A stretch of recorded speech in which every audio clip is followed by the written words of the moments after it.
지극히 작은 자는 누구입니까? 라는 제목으로 말씀을 나누고자 합니다. 우리 항상 같이 제목을 나누었었죠?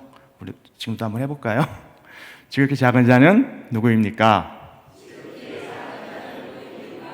네, 지극히 작은 자는 누구입니까? 하는 제목으로 말씀 나눕니다. 네, 목이 말라서 잠시만.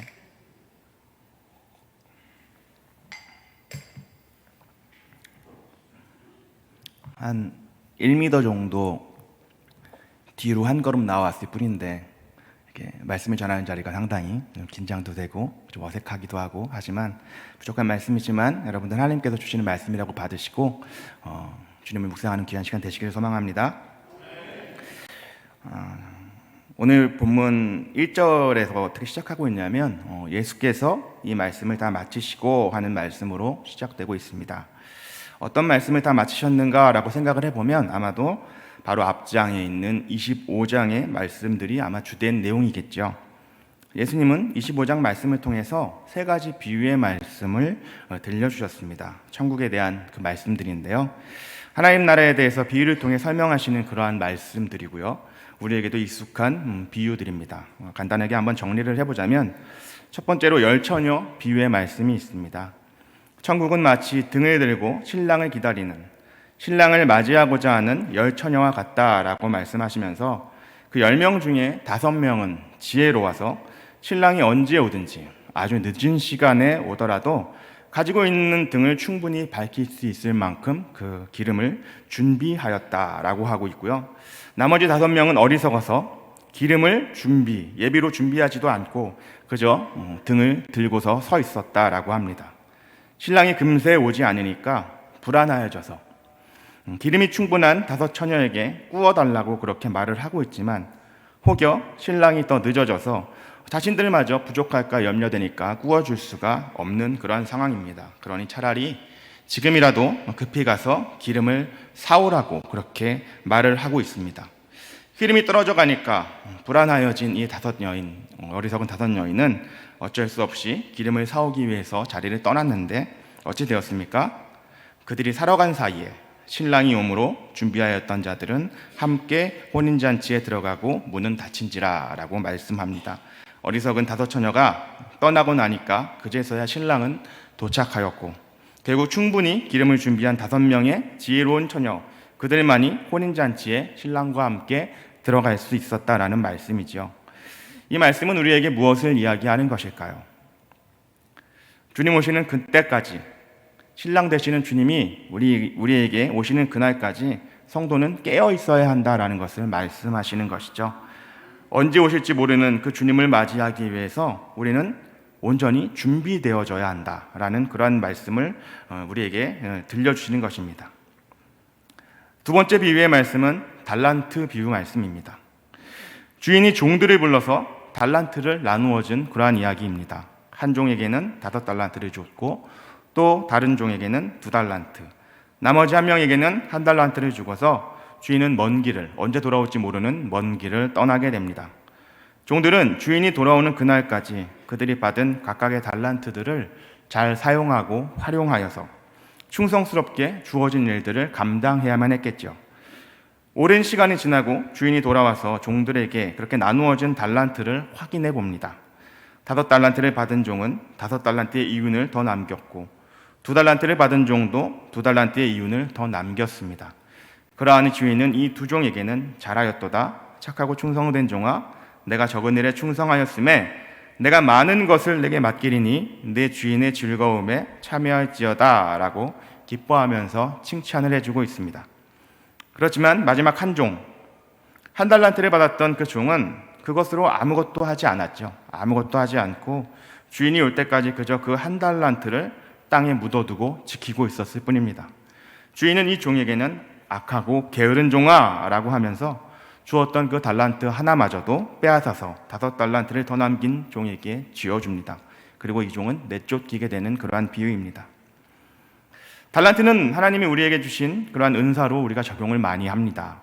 모든 사람들에게 똑같이 달란트를, 그 은사를 주시지는 않았지만 하나님으로부터 비롯된 그 은사, 그 달란트를 우리가 받았다면은 주님 오시는 그날까지 충성되게 이 달란트를 사용해야 한다는 것이죠. 마침내 주님께 우리가 돌려드려야 할 것이기 때문입니다. 하나님 앞에 주님이 오시는 그날까지 주님께 돌려드려야 할 달란트를 우리가 어떻게 활용할 것인지를 이 비유를 통해서 깨닫게 해줍니다. 이 첫 번째 비유와 이 두 번째 달란트 비유를 연결해서 한번 적용해 보자면, 주님 오시는 그날까지 우리 모든 성도는 혼인잔치에 들어갈, 하나님 나라에 들어갈 준비를 해야 하는데요, 그 준비는 무엇인가 라고 생각을 해보니까 하나님 허락하신 달란트를, 그 은사를 하나님 기뻐하시는 일에 잘 사용하여서 열매를 맺는 것이다 라고 우리가 두 가지 비유를 통해서 하나님의 뜻을 받을 수 있겠습니다. 마지막 세 번째 비유는 양과 염소의 비유입니다. 마침내 인자가 오셨습니다. 첫 번째, 두 번째 비유로 풀어본다면 신랑이 오신 것이고 주인이 돌아온 것이겠죠. 다시 오신 주님은 모든 민족을 모아서 구분하는데요, 양이냐 염소냐라고 이렇게 구분합니다. 오른편으로 구분된 양들에게는 하나님 나라의 상속자라고 칭해 주시고, 왼편에 몰린 자들은 영원한 불로 들어가서 마귀들과 함께하는 그 심판을 당하게 됩니다. 오른편과 왼편, 양과 염소의 구분, 그 기준은 주님이 줄일 때에 먹을 것을 주었느냐, 주님이 목마를 때에 마실 것을 주었느냐, 주님이 나그네 되었을 때에 영접하여 대접하였느냐, 주님이 헐벗었을 때에 입을 옷을 주었느냐, 주님이 병들었을 때에 돌보았느냐, 주님이 옥에 갇혔을 때에 와서 보았느냐 라는 그 질문에 합당한 삶을 살았는가에 달려 있습니다. 약물이 그 오른편에 있던 자들이 물어봅니다. 주님, 우리가 언제 주님을 그렇게 돌보았습니까? 언제 주님을 영접하였습니까? 주님의 대답이 무엇인가요? 너희들이 지극히 작은 자 한 사람에게 한 것이 곧 나에게 한 것이다 라고 말씀하십니다. 염소의 무리, 그 왼편에 있던 자들도 똑같이 물어보았죠. 저희가 언제 주님을 영접하지 않았습니까? 언제 저희를 찾아오시기나 하셨습니까? 저희는 주님을 뵌 적이 없는데요. 그러자 주님께서는 너희가 지극히 작은 자 하나에게 하지 않은 것이, 대접하지 않은 것이, 돌보지 않은 것이 곧 나에게, 주님께 하지 않은 것과 같다라고 말씀을 하십니다. 세 가지 비유를 좀 종합해서 다시 정리해 보면, 주님 오시는 날까지 성도는, 우리는 준비된 삶을 살아야 합니다. 준비된 삶을 살아야 하는데, 그 준비된 삶이란 주께서 허락하신 은사를 하나님 나라를 확장하는 일에 충성되게 사용해야 한다는 것이겠죠. 그리고 그것은 곧 하나님이 기뻐하시는 일, 하나님 받으실 그 달란트의 사용법이 지극히 작은 자 한 사람을 예수님으로 여기고 섬기는 것이며, 이 일에 우리에게 허락하신 모든 은사를 쏟아서 섬겨야 함을 말씀하시는 것으로 묵상하게 됩니다. 물질을 많이 벌어들일 수 있는 그러한 사업수단을 은사로 받은 사람은 그 벌어들인 재물로 홀로 호의호식하는 데 쓰는 것이 아니고, 지혜롭게 힘껏 나누어 그런 것을 사용해야 하며, 건강한 육체를 가진 사람은 그렇지 못한 사람을 돕는 일에 힘을 다할 수 있어야 하겠죠. 지식이 풍부한 사람은 배움이 부족한 자들을 섬기는 일에 또한 최선을 다해야 할 것입니다. 이를 통해서 하나님 나라가 드러나고 복음을 전하는 삶을 살아가는 것이 우리에게 주어진 사명이라는 것을 이 세 가지 비유를 통해서 하나님은 우리에게 가르쳐주고 있습니다. 그저 다른 이가 가진 어떤 달란트, 그 재능을 보며 부러워하고 나는 할 줄 아는 게 없노라 라고 여기면서 낙심하는 자리에 있는 것이 아니라, 주님 주시는 그 마음을 붙들고 하나님을 알지 못하는 자들, 연약한 자들에게 예수를 전하는 것이 하나님 나라를 확장하는 그러한 귀한 일인 줄을 알고 지극히 작은 자를 섬김에 충성을 다하는 삶을 사는 저와 여러분의 그러한 삶이 되시기를 이 시간 소망합니다. 이제 함께 읽었던 오늘 본문의 내용으로 넘어가 보겠습니다. 예수님이 이러한 말씀을 다 마치셨고 라고 하고 있고요, 제자들에게 이어서 하신 말씀이 2절의 말씀입니다. 너희가 아는 바와 같이 이틀이 지나면 유월절이라, 인자가 십자가에 못 박히기 위하여 팔리리라 라고 그렇게 말씀하고 계십니다. 예수님의 이 말씀은 25장의 그 비유들의 그 말씀처럼 그렇게 헤아려서 드려야 할 그러한 말씀이 아닙니다. 풀이가 필요한 말씀이 아니라는 것이죠. 그저 이제 곧 예수님이 십자가에 달리시게 됨을, 그 고난의 길을 가시게 됨을 제자들에게 숨김없이 말씀하고 있는 것입니다. 26장 17절 이하에 예수님과 제자들의 그 유월절 만찬에서 예수님의 말씀에 대한 제자들의 반응을 볼 수 있는데요. 예수님께서 너희 중에 한 사람 곧 나와 함께 먹는 자가 나를 팔리라 라고 말씀하셨습니다. 그렇게 말씀을 하시자 제자들은 한 사람씩 말하기를 나는 아니지요, 나는 아니지요 라고 그렇게 반문하여 물어보고 있습니다. 자신이 아니다라는 것을 자신이 예수님을 팔 자가 아니다라고 생각하는 것에 대해서 누가 가장 잘 알 수 있겠습니까? 스스로가 가장 잘 알지 않겠습니까? 그런데 예수님의 말씀을 듣고서 이 제자들이 나는 아니지요 라고 이렇게 한 명씩 반응하며 묻는 이유는 무엇이겠습니까? 예수님이 이적을 보이시고 하나님 나라의 그 말씀들을 전하실 때에 예수님이 하나님의 아들 되심을 믿었고 그리스도로서 이루실 구원, 이스라엘의 구원의 힘을 보태실 것을 결단하고 따라 나섰지만 제자들이 보기에 점점 예수님이 가시는 그 길이 자신들의 뜻과는 다른 방향의 걸음걸음으로 나아가고 있다고 생각되어지는 것이죠. 자신들이 가기를 원하는 길과 예수님이 가시는 방향이 다르다라는 것입니다. 당시 억압하였던 그 로마를 넘어뜨리고 새롭게 그 다윗이 그러하였던 것처럼 영광스러운 그 힘있는 이스라엘을 세우는 길로 예수님이 가시지 않고 자꾸만 예수님은 가난한 자들에게 갑니다. 연약한 자들에게만 향하십니다. 사람을 규합하여서 힘을 키워 독립을 위한 그 어떤 계획을 도모하지 않으시고 그저 예수님의 걸음은 그렇게 제자들이 원하는 방향이 아닌 다른 방향으로, 반대의 방향으로만 가시니 제자들은 예수님에 대해서 불만스러운 마음이 조금씩 마음 한구석에 생겼던 것은 아니겠습니까? 예수님을 잘 따르면서 후에 예수님이 왕으로 등극하시면 예수님의 오른편, 그것이 안 되면 왼편이라도 각각 한 자리씩을 차지하려고 했었는데, 그러니 지금은 당장 고생스럽지만 예수님과 함께하면 결국은 부요한 자리를 차지할 수 있고 권력의 한 자리에 있을 것을 기대했었는데, 제자들의 그런 생각과는 전혀 다른 길로 향하시는 그러한 예수님을 보면서 어쩌면 그 가룟 유다뿐만이 아니라 다른 제자들도 한 번씩 마음으로 차라리 예수님을 떠날까? 예수님의 말씀하심 중에 바리새인이나 대제사장에게 흠이 잡힐 만한 그 어떤 것이 있다면 그걸 찾아내서 고발할까? 내가 팔아버릴까? 하는 그런 생각들을 잠시나마 해봤던 것이 아니겠냐는 것입니다.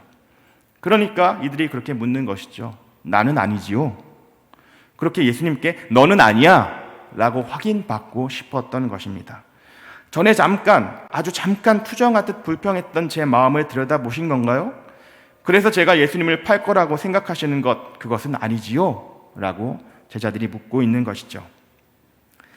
예수님은 곧 팔리시고 십자가에 달리실 것을 말씀하시는데 그 말씀에 마음으로 함께하며 그 고난에 대해서, 그 두렵고 떨리는 시간에 대해서 위로받고 고통을 나누고자 할 그러한 제자들의 모습들은 보여지지 않고 그저 예수님의 말씀에 다들 각자의 욕심과 탐심이 들킨 것이 아닌가 하는 정죄감에 빠져 있을 뿐입니다. 로마의 억압 속에서 빼앗기고 수탈당할 수밖에 없는 그 가난한 자들, 연약한 자들에게 다니시며 그들의 질병을 고쳐주셨고 하나님 나라를 전하시며 소망을 갖게 하신 예수님입니다.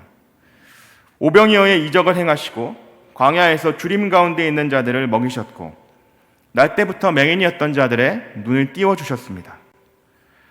불쌍한 과부를 위해서 그의 죽었던 아들을 살려주셨고 죽은 나사로를 죽은 지 나흘이나 지나서 냄새가 풀풀 날까 염려했던 그들 앞에서 그 나사로마저도 무덤 문이 열리자 걸어 나오도록 살려주셨습니다. 피폐한 삶, 하나님을 찾고 부르짖는 것 외에는 소망이 없는 백성들의 곁에서 하나님의 살아계심을, 하나님의 은혜를 펼치신 분이 오직 예수님뿐이었다라는 것입니다. 그럼에도 대제사장과 백성의 장로된 자들이 꾸미는 일들이라는 것은 무엇입니까? 4절의 말씀에서처럼 예수를 잡아 죽이고자 하는 흉악한 계략을 세우려 의논하는 일이었습니다. 정작 유대인의 지도자들이라는 자들이 그들이 해야 될 일을, 진정으로 해야 될 일은 하지 않고 그 선한 일들을 예수님이 행하고 계심에도 불구하고 지지하고 응원해 주지는 못할 망정, 율법을 맡은 자라는 그들이, 아브라함의 자손됨을 자랑하는 그들이 예수님을 죽이고자 하는 것입니다.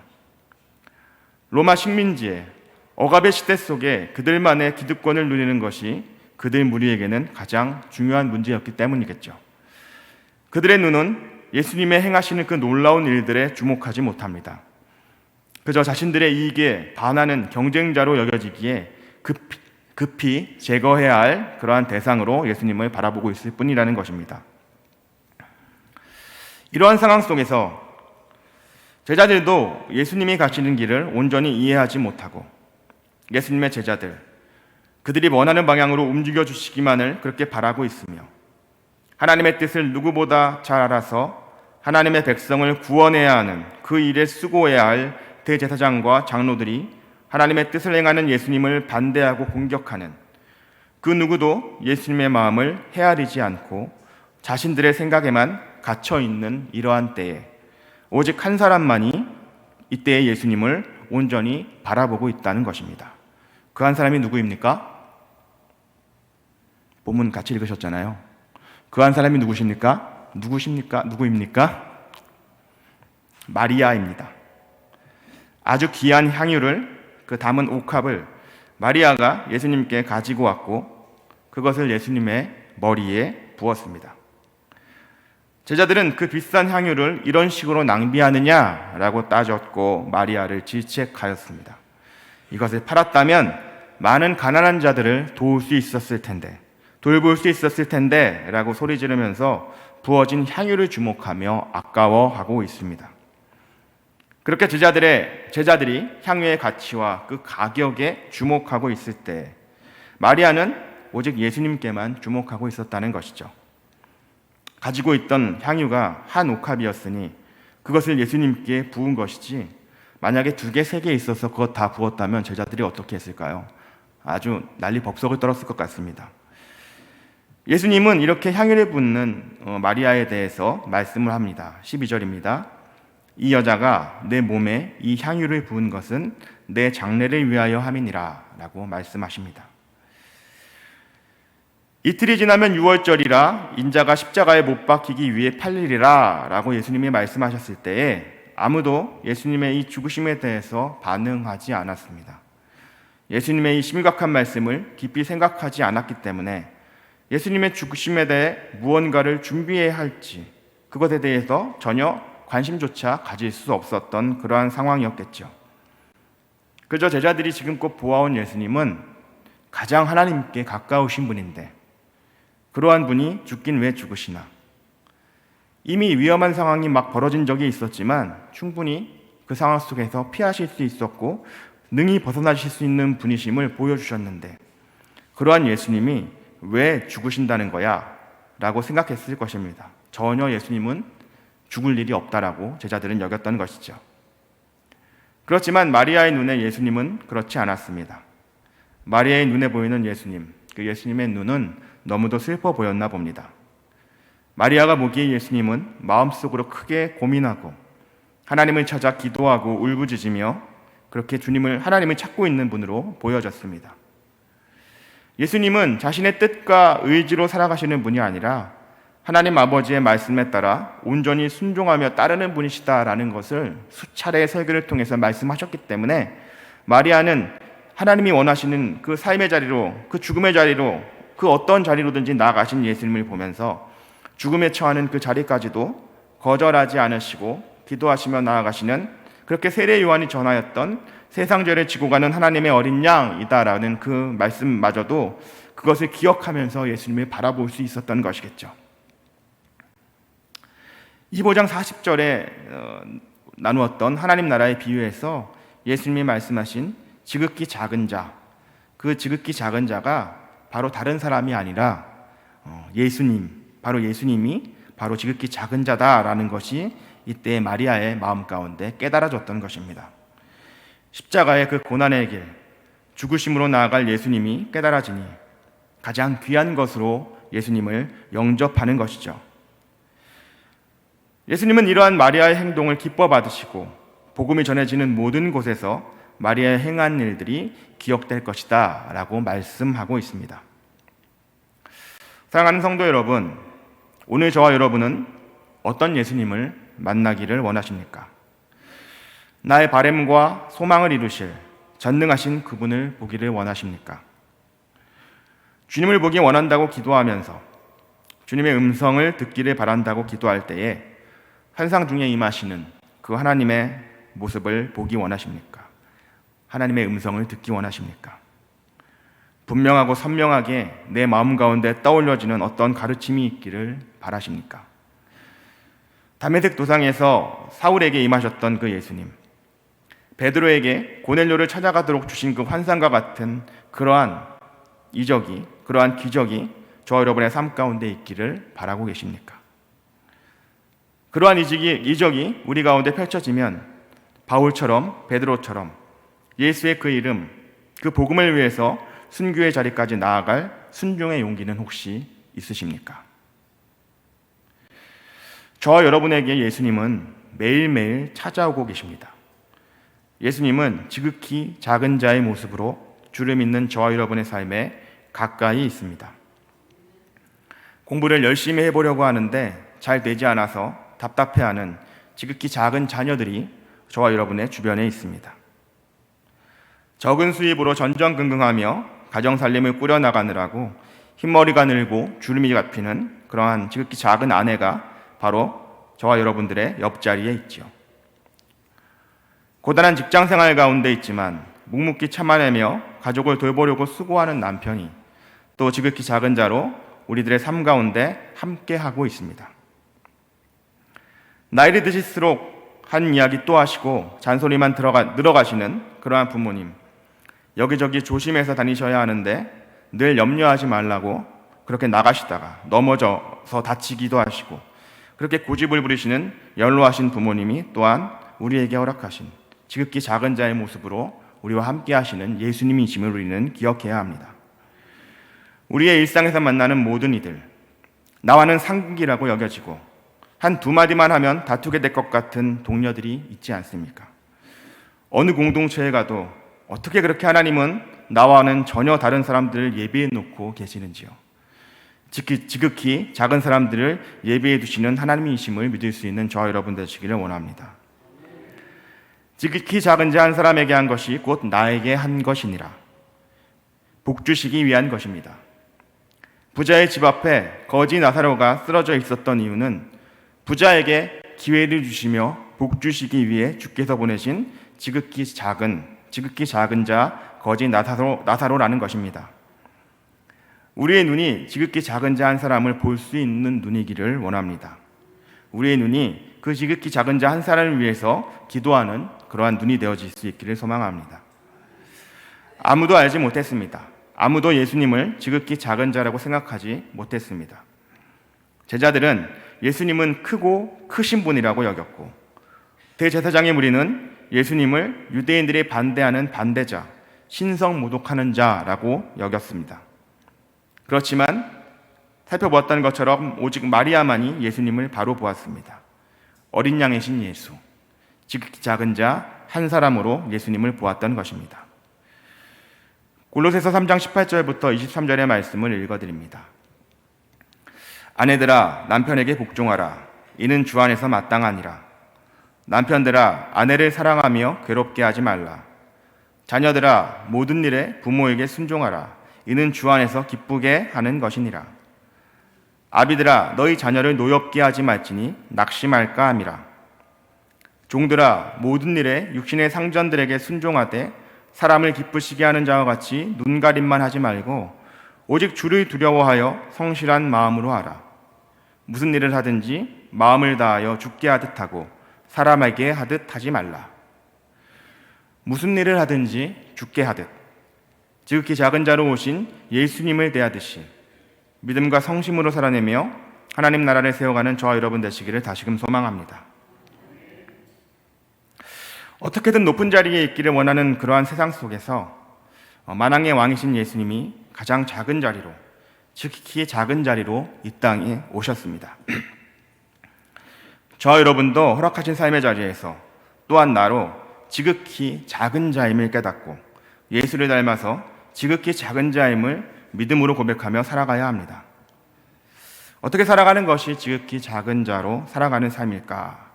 하나님 나라, 영원한 생명을 소망하며 바라볼 수 있는 자가 이 땅에서 지극히 작은 자로 살아갈 수 있겠죠. 말씀을 준비하고 묵상하면서 이런 생각을 좀 해보게 되었습니다. 만약에 제 지갑에 지금 100만 원이 있다면 마음이 든든하겠습니까? 100만 원만 있으면 든든하신가요?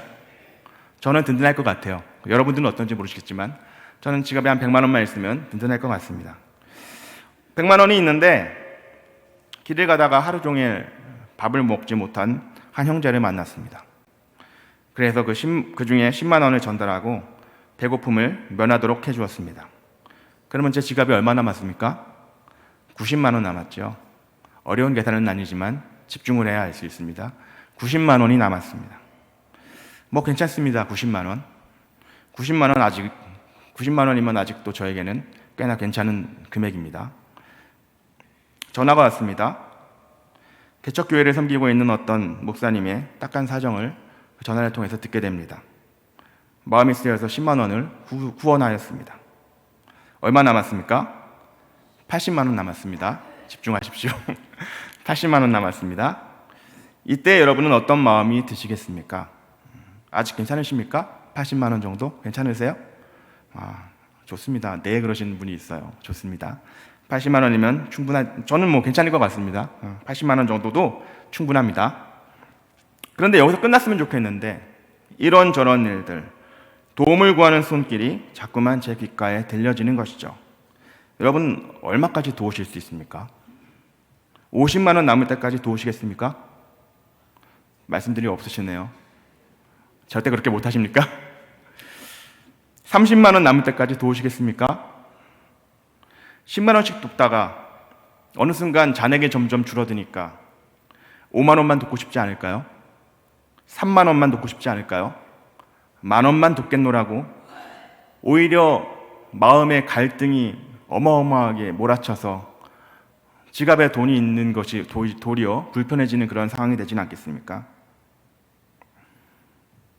지극히 작은 자는 애초에 100만 원이 생겼을 때에 그 돈으로 인해 안정감을 취하는 사람이 아닙니다.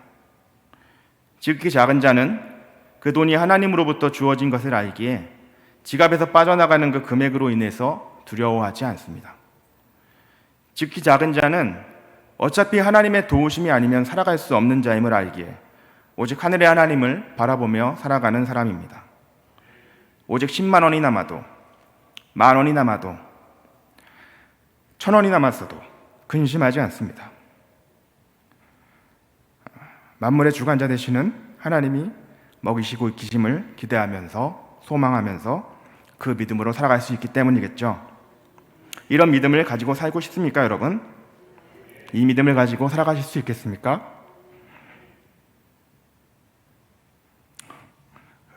저도 이런 믿음을 갖고 싶습니다. 늘 근심하고 걱정함을 쉬이 떨치지 못하는 삶에서 벗어나서 온전히 주님을 의지하면서 살아갈 수 있는 믿음이 있었으면 좋겠습니다. 이런 믿음을 가진 자, 하나님 앞에서 지극히 작은 자임을 아는 자, 어떤 사람이 있겠습니까? 사도 바울은 빌립보서 4장 11절, 12절에서 고백하고 있습니다. 내가 궁핍함으로 말하는 것이 아니니라. 어떠한 형편에든지 나는 자족하기를 배웠노니 나는 비천에 처할 줄도 알고 풍부에 처할 줄도 알아. 모든 일, 곧 배부름과 배고픔과 풍부와 궁핍에도 처할 줄 아는 일체의 비결을 배우노라. 내게 능력 주시는 자 안에서 내가 모든 것을 할 수 있느니라. 아멘. 옥에 갇혔어도 풀려났어도 바울의 삶은 복음을 위해서 살아가는 삶일 뿐입니다. 매를 맞아도 어딘가에서 근사하게 대접을 받아도 사도 바울은 예수를 찬양하고 그 부활하심을 증거하는 삶을 살아갈 뿐이라는 것이죠. 하늘 아버지를 바라고 소망하는 예수 그리스도로, 오직 예수 그리스도로 말미암아 이르는 영원한 생명을 믿음으로 살아가는 자가 바로 이 땅에서 예수를 닮은 지극히 작은 자로 살아갈 수 있음을 바울이 전하고 있는 것입니다. 무엇을 먹을까? 무엇을 마실까? 무엇을 채울까? 무엇에다가 투자하여 이 땅에서 안정감을 가지고 살아갈까?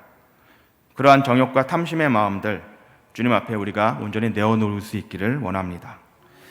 그리하여 하나님 기뻐하시는 믿음의 삶으로 지극히 작은 자됨으로 충분합니다 라고 주님께 고백하면서 그렇게 겸손하고 온유하고 정직하게 살아낼 수 있는 저와 여러분의 신앙이 되시기를, 복된 삶의 인생의 여정이 되시기를 이 시간 간절히 소망하고 축복합니다. 말씀을 기억하면서 이 시간 함께 기도하기 원합니다. 지극히 작은 자로 오늘도 우리 곁에 오신 그 예수님을 기쁨으로 감사로 대접하는 삶을 살 수 있기를, 그리고 주님을 따라 스스로 높아지기를 구하지 않으며 낮은 곳에서 지극히 작은 자로 섬기며 살아내신 예수님을 닮아가는 그러한 삶을 살겠노라고 결단하며 이 시간 함께 통성으로 기도하겠습니다. 아버지 하나님 감사합니다. 아버지 우리에게 귀한 말씀 허락하여 주심에 감사합니다. 하나님 우리가 연약하여서 하나님 아버지 주께서는 참으로 연약한 자로 이 땅에 오셨는데 하나님 높은 곳에서 아버지 힘을 갖고 아버지 재물을 갖고 누군가 앞에서 떵떵거리며 살아가고 싶은 하나님 우리의 완악하고 아버지 정욕에 사로잡힌 그러한 마음들을 주님 온전히 내려놓게 하시고 아버지 주께서 말씀하신 것 하나님 그저 한 구절구절의 말씀들 아버지 지식적으로 아는 것이 아니라 아버지께서 우리가 예수 그리스도를 만나서 주님과 함께 동행하는 삶이 무엇인가를 깨닫게 해주신 귀한 말씀으로 받으며 하나님 우리의 이웃들 연약한 자들을 바라보며 섬기고 사랑하며 아버지 대접하는 삶을 살아갈 수 있는 하나님 귀하고 복된 내 인생이 되어질 수 있도록 주님 주관하시고 역사하여 주시옵소서.